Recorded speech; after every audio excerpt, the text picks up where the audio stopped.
आङो माने बर'फोरनि हिन्जावा मानो खारबाय थायो नङा होमबा मानो खारो जों बर'फोरनि हिन्जावा बांगालफोरा साब्रै साबा गाहाम लायो माथो सासेबो खारनाय खोनाया नंगौ नङा मा दस जाखो जोंनि बर' हौवाफोरनि गेजेराव जे हौवा नागार नागार हिन्जावफ्रा खारबाय नंगौ नङा बानायसो बेनिखायनो आङो खावलायदों बयखौबो जेन' मोजाङै हिन्जावफोरखौ जोथोन लायो माने हिन्जावफ्रा भुल मोनोब्ला थानो बायो सखिफोरखौ मोजां मोजां बायनांगौ सना बायनांगौ दख'ना गोदान बायनांगौ माने मोजां मोजां जाहोनांगौ थालिया औ थारमाने खस्थ' खालामनानै थाखा खामायनांगौ थाखा थोजासे होनो हायाबाबो हिन्जावफ्रा खारो ना खारा औ बे न' खाथियाव दख'ना गोदान बायदों सासे हिन्जावा नोंनि हिन्जावा बायनो हायाखै गोसोखौ गुबुन सानखागोन ना साना मालाय मेरला दख'ना गोदान होग्रा हौवाफोर दं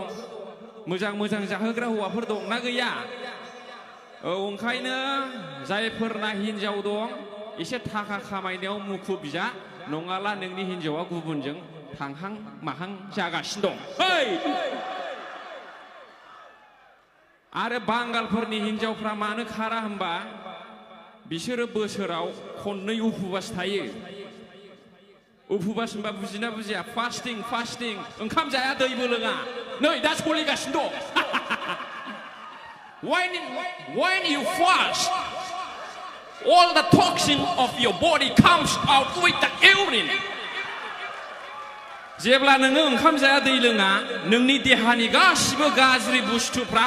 हासुदैजों ओंखारलांजोबो थालिया ओमफ्राय नोंनि देहाया गोरा राफोद गरायफोर बादि जायो आरोखि थालिया दा ओंखायनो बांद्राय बेदर ना जानो नाङा सम सम उपबास थानांगौ बुजिबायना औ बेदरफोरखौ आधा केजि गाहाम जाग्रा दंनो जोंना जाय मानसिया बेदरखौ आधा केजि जायो बेना उदैया देरबाय बे जाला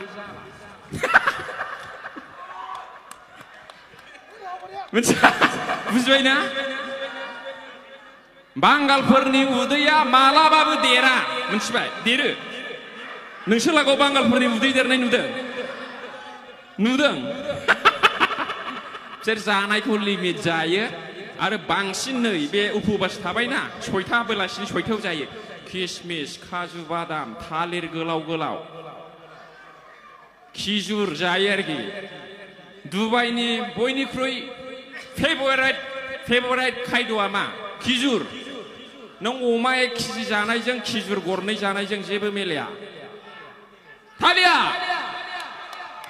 दा ओंखायनो खावलायबाय गावबागाव देहाखौ जोथोन ला थाखा खामायनायाव मुखुब जा नोंगाला हिन्जावाबो खारगोन नोंसिनि गार्लफ्रेन्डआबो गुबुनजों खारगोन आंजोंबो फैनो हागौ गान खननोसै टाइम गैला आच्छा प्रेक्टिकेल हेलौ आथिखालाव थाखा गोनाङाबो खारो बे मानि थाखाय खारो मा बेलाय मोजां जायाखै बियो देहा दुरबल औ